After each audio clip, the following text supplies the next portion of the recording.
가석 사상으로 읽는 삶과 죽음의 철학, 죽음 공부 44번째 시간입니다. 오늘은 죽음의 십자가, 죽음의 십자가라는 제목으로 말씀드리겠습니다. 예수에게서 십자가 죽음이 빼놓을 수 없이 중요한 건 사실이지만 참으로 중요한 것은 예수의 입으로 전해진 진리의 말씀입니다. 그런데 기독교가 유난히 십자가 죽음을 내세우게 된 것은 바울로 신학 때문입니다. 바울로는 예수의 소중한 말씀은 온전히 무시하고 자신의 교의를 내세웠습니다. 그 교의에는 예수의 십자가 죽음만이 필요했습니다. 유대계에서 짐승을 제물로 바치듯이 바울로는 십자가에 못 박혀 죽은 예수를 희생 제물로 삼았습니다.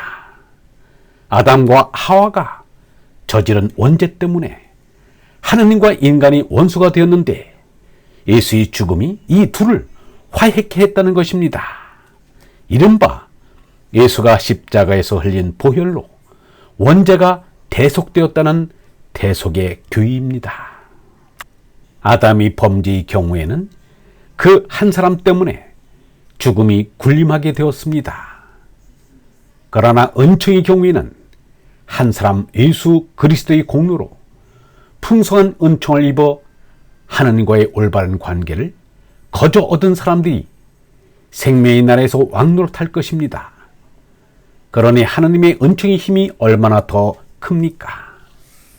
바울로는 예수의 입을 통해 나온 예수의 말씀은 한마디도 모르는 사람입니다. 바울의 편지에 예수의 말씀이 단 한마디도 언급되지 않은 것이 그 증거입니다. 대전에 있는 한 교회는 교회 건물에 설치한 십자가를 일부러 다 제거해버렸습니다. 담임 목사의 용단이었습니다. 양두구육이라는 말이 있습니다. 고깃집에서 양머리를 내어 걸어놓고는 개고기를 파는 것입니다. 겉으로는 예수교라는 이름을 걸어놓고 사실은 바울의 교회만을 가르쳐온 기독교가 이제는 점차 예수의 가르침을 널리 알리는 진정한 예수교로 돌아오는 것으로 보입니다. 하나님께서도 크게 기뻐하실 일이 아닐 수 없습니다. 영성신학원 다석 아카데미의 하늘소리였습니다. 미국에서 정신적 독립을 이룬 소로가 이런 말을 하였습니다. 사람의 가장 치욕적이고 비관적인 측면은 그 군집성에 있다. 양떼처럼 앞사람을 무작정 따라가는 모습을 보라. 성 마르틴의 날에 검은 칠을 하는 풍속이 지난 세대에 유행을 하더니 우리 세대에서도 널리 유행하고 있다. 마찬가지로 사람들이 이 종교나 저 종교를 좋아하는 데는 무슨 합당한 이유가 없다.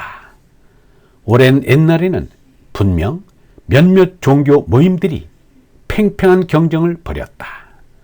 사람들은 위원회한테 타협을 보도록 했다.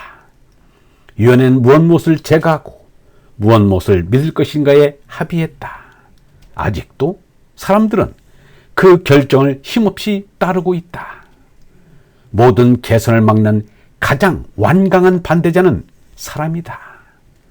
일반적으로 사람들은 예수가 가르친 하늘나라보다 자기 집 닭장에 더 많은 관심을 두고 있다. 초목이 자신만의 생명력으로 싹을 틔워서 자라듯이 자기 자신의 힘으로 자라 뻗어나가도록 하여 한다. 1813년 덴마크 코펜하겐에서 자수성가한 상인의 7남매 중 막내 아들로 태어난 키르케고르는 어릴 때부터 총명하고 섬세하였습니다. 아이였을 때 그는 자주 아버지에게 집 밖으로 산책하러 가자고 졸랐습니다.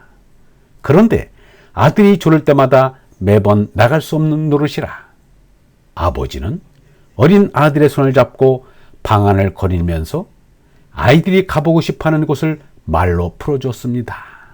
그러면 어린 키르케고르는 정말로 산책을 다녀온 것처럼 흡족해 했다는 것입니다.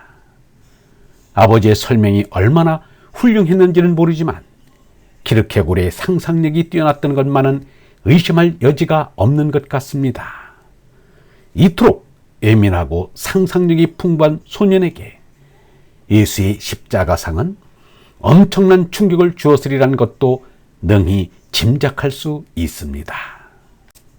예수의 십자가상은 곧 죽음입니다. 예수의 십자가상이 일생 동안 키르케고의 느리에서 떠나지 않았다는 것은 죽음의 공포가 내내 없어지지 않았다는 말입니다. 어릴 때부터 죽음이 공포에 가히 눌렸으니 우울할 수밖에 없었을 것이고 자연히 정신적으로 일찍 늙을 수밖에 없었을 것입니다. 키르케고르가 실제로 자신을 십자가상의 예수와 동일시하였는지는 모르나 자신이 예수와 마찬가지로 33살밖에 살지 못할 거라는 예단은 하고 있었다고 합니다. 자기 혼자만의 생각이 아니고 온 가족이 그렇게 생각했다니 가족이 모두 죽음의 강박관념에 붙잡혀 있었던 것은 아닐까. 얼번 여러분, 죽음은 공포의 대상이 아니라 축복의 입맞춤이라는 것을 믿어야 합니다.